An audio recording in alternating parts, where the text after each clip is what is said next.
Funding for this program was provided in part by the RE Synergy Foundation. Content for the Sustainable World. My dad was an old-school surgeon who always wished he was a rancher, and a man who took life by the horns and ran with it. Think John Wayne meets Ernest Hemingway meets Teddy Roosevelt. One thing that always embarrassed me, though, was that if my dad saw something interesting wherever he was, he'd go ask about it. He'd start up impromptu conversations with perfect strangers about crop rotation, cattle genetics, or how to get all those pieces of firewood in the load to stay on top of that one little donkey. I was mortified as a kid. Well, I grew up, and now that's me. I married a perfect man with itchy feet who loves all things music and film, and who makes documentaries just for the love of it. If you dump all of those things into a petri dish and let them stew for 25 years of blissful chaos, what do you get? Well, welcome to my life of vicarious agriculture. Come on along for the ride.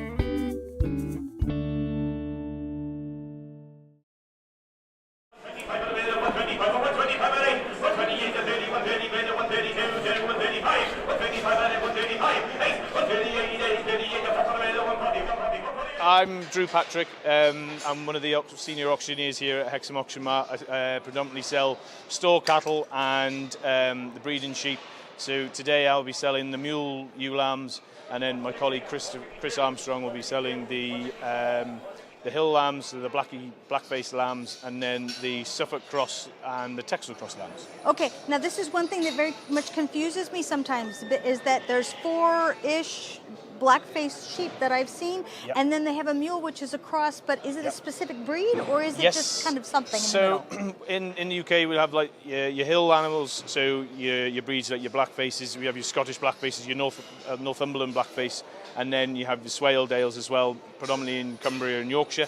And then when those ewes become a little bit older, usually about 4 or 5 year old, they'll put a blue-faced Leicester onto them, and then those ewes will come down a little bit further down the hill and produce a mule lamb.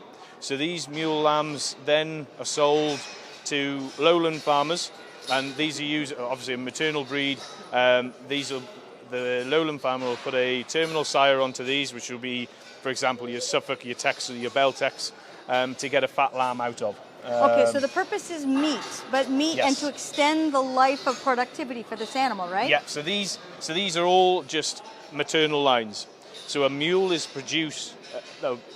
bred to make a ewe for the lowland farmer. So we breed in mule ewes in the UK to produce a fat lamb out of. So we're using crossbreeding for your hybrid vigor. So these sheep here have a lot of maternal traits, so they milk well, they bring a lot of lambs, they'll bring on average about 200%, so 2 lambs each. Okay. They're very easy lambing, and like I say, they convert a lot of milk off grass, so they convert in grass a lot better than some other breeds, really. But that's where they are. They're produced out of a hill ewe that's coming to a little bit later in her life. And then they're crossbred. So the sires of these are a blue-faced Leicester. The mother will be a black-faced ewe. So farmers in the lowland, well, further down the hill or in the lowlands will purchase these and then put a terminal sire to produce a fat lamb. All right, and it can, so England is known for the wool Yep. component, and yet it's mostly the meat that these Yes. sheep are for these days, right? Sadly, now our wool industry, it's a dying industry now, really. Sadly, it costs more actually to take the wool off the backs than what the wool is worth. I think on average a farmer is getting about 75 to 80 pence a fleece, when it's actually costing, it'll cost a farmer really about £1.40, £1.50 a head to get a sheep clipped. And why we're clipping sheep now is basically for welfare reasons. We're taking the wool off to prevent fly strike, overheating in the summertime. So yeah, we're clipping sheep now really for welfare reasons. And the wool industry, yes, you're there to make your jackets and rugs and things, but they're not getting the returns from it anymore. So you go back 100 years and a lot of these estates in this country will be run off their wool check. And that was their main income. But now our main income in the sheep industry in the UK is meat production. So for these animals that might do really, really well in the hills, and there's a very different, even though England is a kind of a small place compared to America, there's a definite difference between the heather-covered hills in Scotland, or even here, the Peak District, and the lowlands. Yes, yeah, Just that definitely. little bit. There's a lot of variation as well within breed. So you go into Yorkshire, there's a very, very hard hill countryside there where there's not a lot of grass, and they've got to have a hard sheep there. You know, your Swaledales, they're perfect for that environment. A little bit less harsher environment here in Northumberland and Cumbria, so you'll get your Blackface sheep, and then you go into Scotland as well. But there's also a variation within the breeds. So it gets very complicated then. Yes, it does. Well, it sure does for me, because I look at the mule, and it's not just a mule is a mule, right? Yeah. No, there's like I say, there's a mule. A mule is basically a sheep that's been its sire is a blue-faced Leicester, and its mother will be a hill sheep. So within the mule, like, you can have your Scotch mule, which is a bit like these, out of a Scotch Blackface, and then you've got your Northumberland mules, which are these ones, and then you've got your traditional English mule, which is out of a Swaledale. You have your Welsh mule, and they can be out of either a Beulah Speckle or out of a Welsh Mountain. So yes, there's several variations of mules, but they're all bred for their maternal traits. So a mule is bred as your base of your flock, as being the mother of the flock, and then you bring in a terminal sire to then breed your fat lambs out of. So Okay, so and I'm going to try and be respectful of your time, but so for the auction now, I'm seeing a lot of these gentlemen that are obviously old school farmers. Yes, yeah, it's very traditional. Still, it's a great sale list. We have people from all over the country. There's people from south of England I do believe there's people from Aberdeen coming today to come and purchase sheep, and it's gone on for hundreds of years. There's a lot of tradition behind it. There's a lot of pride behind it, and there's a lot of these farmers, they've spent nearly the whole year putting their efforts into getting to these sheep here. So there's a bit of pressure on us as auctioneers to do as much as we can, but it's a great privilege, to be honest, to be selling them, because these guys have put, like I say, the whole year's worth of energy and their efforts, being up in the middle of the night watching these sheep in horrible winds and rain, and they've brought these out. They don't just come like this. They've dressed them. They clip their heads out. They clip the tummies out. They've dipped them. They've coloured them. They're beautiful looking sheep. Yes. And why the colour? So it's just to make them stand out a little bit. So it's when you're going along, it just takes your eye. Just pops. And it just makes them look nice. Yeah. And there's a lot of effort goes in that. Like these could have been put into a plunge dipper about 2 or 3 times. I was thinking that was a dip look because it's so uniform and you're perfect. Well, I know it's a really important thing that you do here, because your whole agricultural production model is more based around the small farm. So they have to have somewhere they can bring small batches, so people can, in one of the many different little stone-walled pieces of property that you have here that is so delightful, they have to find sheep to put there. Yes, and the sheep, they work really well. Our countryside doesn't just look like it is. It's the countryside and the hills and the uplands in England, Wales and Scotland look like they do because of the farmers that have been there. And they're not just farming for food production, but they're looking after the ground. They're looking after the hills. Stewards. And they're stewards of the countryside. And Great Britain looks like it does because of its farmers in the background. And the hills and the hills around here, they look like they do because the way they've been farmed and looked after. I hope it stays, because it's just lovely to drive through. Thank you very much. So if people want to find the markets here, where do they go? You can look on the website for our Livestock Auctioneers Association website. We have a list of auctions in the UK. There's several. In the north of England, it will be the highest concentration of auction marts. Most major towns have auctions. You could go on there and you'll be able to find them. And most days there's an auction going around in the north of England and Scotland and into Wales. So somewhere you can go to anywhere, kind of. Yeah, and they're all transparent. Everybody's welcome. Come and have a look at what we're doing. We like to show what we're doing, really, and preach and it's nice to tell Joe public of what we're doing and bridge that gap between the public and where the food is coming from. I could not agree more. Well, thank you so much. No problem.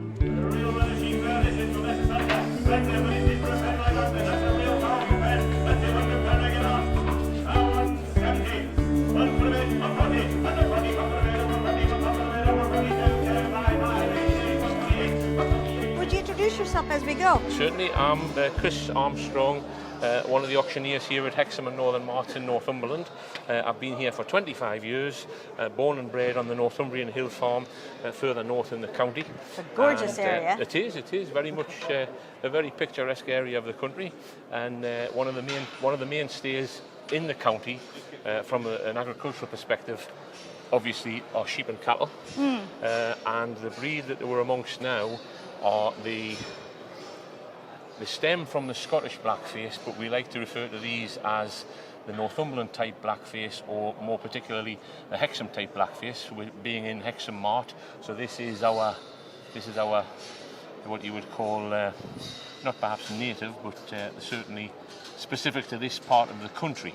But this is the Scottish Blackface, or this is a mule? The stem. No, these are Scottish Blackface, but we refer to them in this area, this region, as a Northumberland or Hexham type. Yeah, well, because that's very, I would think, especially with the quantity of sheep that are here.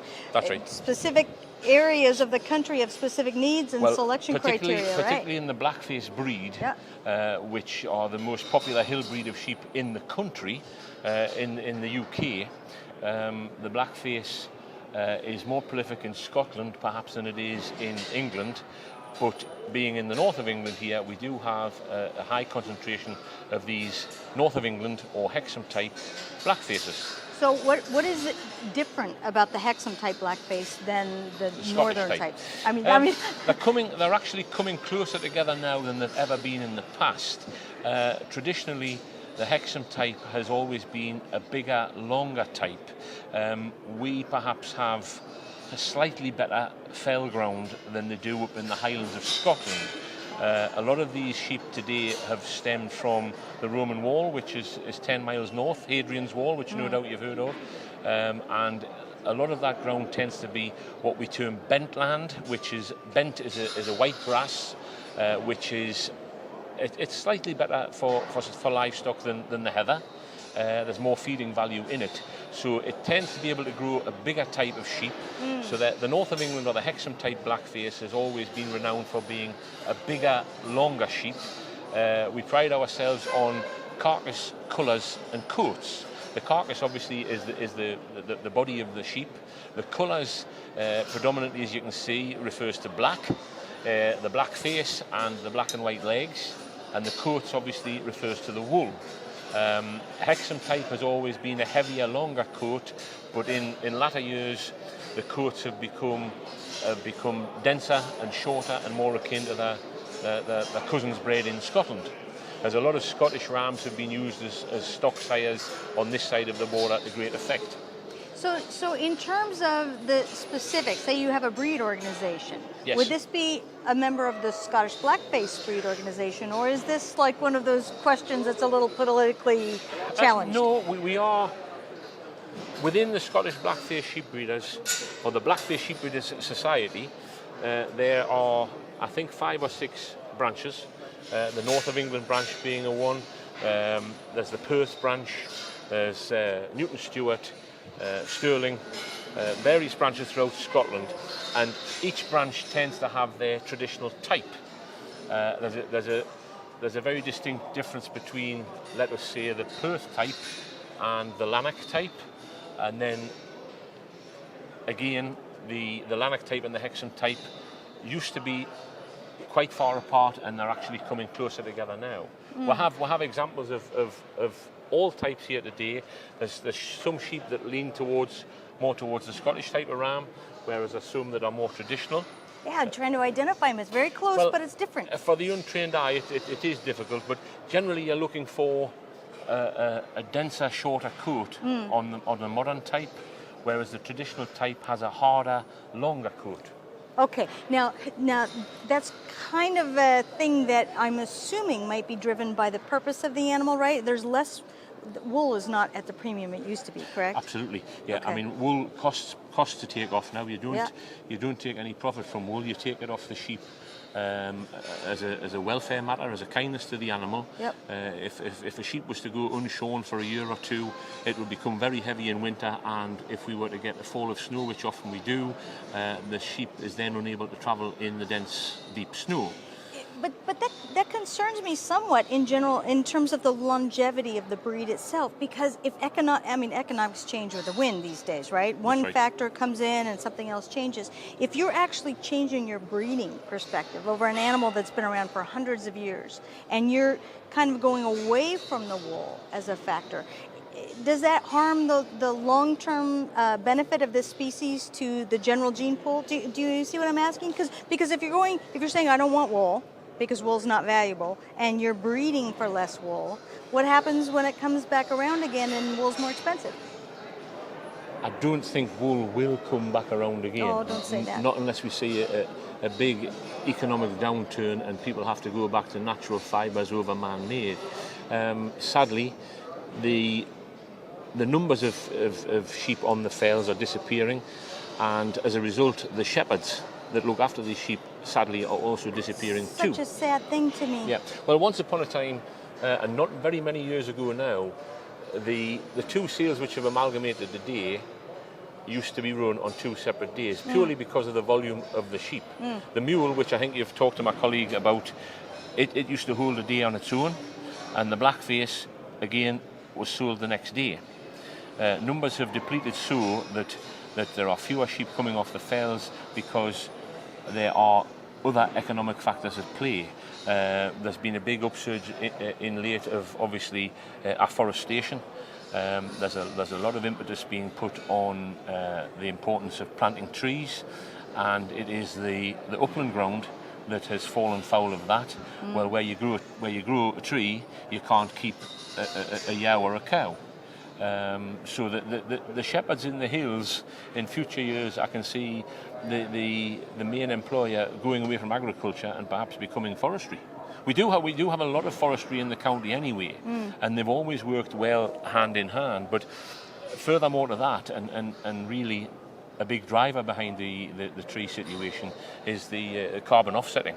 And the environmental impact that. But these sheep have run on the hills for centuries and have been of great economic value on the hills, but social value as well. You know, the people on the hills are disappearing. Yes. The schools are closing. The villages are becoming dormitory villages. They're becoming holiday homes. Yeah, in the States as well. And we lose the services. You lose the school, you lose the post office, you lose the shop, and invariably you lose the pub, which is a big shame to me. Oh, me too. So, you know, but I mean, the guys that breed these, they've been breeding them, the families that breed them have been breeding them for generations. And there's fathers, sons, and grandsons here today that have bred them, and I would hope will continue to breed them. Yeah, and you see the kids; they bring their kids in to do that same thing. It's a family delightful day, thing. and when you look around the ring later, when the sale takes part, it's a day for mothers and daughters and everybody. Agriculture now, you know, there's as many ladies farming sheep and cattle as there are men. Thank you. Of course. But these sheep here are inherent, and these are the mothers of those mules that you've looked at already. So without these, you don't have a mule. Yep. The mule is the backbone of the British sheep industry, but to get that mule, it needs to come from a mother. So would you do me a favor, as you're kind of walking me around lately? Would you just take us past some of these pens and give a 2 or 3 sentence description of each kind of sheep that's there here? That would be lovely. We're prepping to go to the New York State Sheep and Wool Festival here pretty soon in October on the East Coast in New York. That's commonly known as Rhinebeck, and it's a big fleece and fiber area. I see. So obviously that's not the same type of thing that you're focusing on here, but the different breeds of sheep are really important because they each have different characteristics of wool as well. And so we've been trying to figure out which sheep is which. I can kind of see Texels or Texel crosses and one of the Blackface variety, but I'm not really good at determining the difference. Would you walk me past, please, and kind of give me a little 2-sentence description on each? That would be great. Well, what we have here on the right are the third prize pen in the show this morning. These are, as I say, they've been bred on the Roman wall. They are a thoroughly modern Blackface. takes the best aspects of both the North of England type and the Scottish type. The Murray family that have bred these sheep have been in the breed for generations, and they're very, very capable hands, and that is a very modern type that's highly sought after nowadays. Right. If we move on to these that are on the left-hand side, and we come down through here, these again are from the Roman wall, but perhaps a more traditional type. These are from the Yates family of Closerburn, and these lean more towards the traditional Hexham type, as I say, and as you can see, they have a more open, heavier coat, which was once sought after for the wool, but obviously as wool now to a sheep farmer, wool has become an expense. Wool is no longer an income. And my father and the older gents that are around the market today, they'll be able to reminisce about once upon a time in the good old days. And you may well hear it said when you're talking to farmers in Northumberland that once upon a time the wool check used to pay the rent for a lot of tenanted farmers. Well, sadly now, and from my own personal experience, we run 800 ewes at home.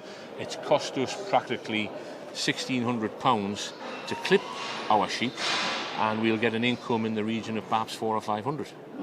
So you know, straight away you're looking at expense. Yeah. So again, you know, a more traditional type. But a marked difference in the coat. Yes. And I mean, it would be unfair to talk about specifics of size, because the size, as well as the season and the summer that we've seen, the size is often determined by the farm that they've come off. A better farm produces a bigger lamb. But also, I'm assuming that if you have a farm, or if you're a farmer that's looking for sheep here, you might want a certain size. If you have a family member that might not be quite so capable of taking care of sheep, well, can you do that as well? Or? You say that, but here in Northumberland we have a saying that you can't breed rats out of mice. If you start with a small animal, you're going to end up with a small animal. Yeah. And bearing in mind that it'll be the biggest and best of the mule ewe lambs that sell this afternoon that'll make the highest price. It's all meat right then. It lends itself to size. Yeah. You can never move away from quality, but you always have to have one eye on the size and the production capability. Yeah. Now here's a good example. We're stood between two pens, and you have, as we say, the more traditional type here with the more open coat, perhaps a bigger lamb, and yet on the other side of the alleyway we have a shorter coated animal. Again, preference of colouring the coat here in this yellow? Absolutely, okay. And that, again, that's personal preference. I mean, once upon a time, when there was in the region of 2,500 of these sheep sold in the day, they would all be, to a greater or lesser extent, coloured the same. Colour has changed as the decades have gone by. Some people prefer them a more natural colour. Some people will put a little bit more colour in. It's all to do with personal preference. And really, I suppose it's a selling point to try and attract the buyer's eye. You've got 1, 2, 3. You've got 3 lots of sheep here, all coloured differently, but essentially they're all the same breed. They're all the same type. I'm going to say the Hadrian's Wall Blackface. No. And they're all the intention today is all to attract the same high-end buyers. So we look forward to selling these in a couple of hours' time, and expectations are high. And as always, as an auctioneer, it's an absolute delight and a pleasure to sell these sheep on behalf of our customers, and we look forward to a successful sale. I have yet to see a bad-looking sheep and all this. A beautiful sheep. Obviously, people want to get the best price for their market, but yes, they're gorgeous. So regardless of which type, the more traditional or the newer type, they have solid black faces. Yep. And black or black and white speckled feet or legs. Yeah, the leg colour. It used to be of high importance. You'll see on a number of these sheep that there's often a slight speck of colour, perhaps in the wool, in the skin, as we call it over here. That was frowned upon once upon a time. It's become more acceptable now. The leg colour. You'll see some legs that are half black and white. The tendency is to be for a solid black down the back of the leg with a more broken colour down the front. But equally, a good sheep could have a lighter leg or a darker leg. Yep.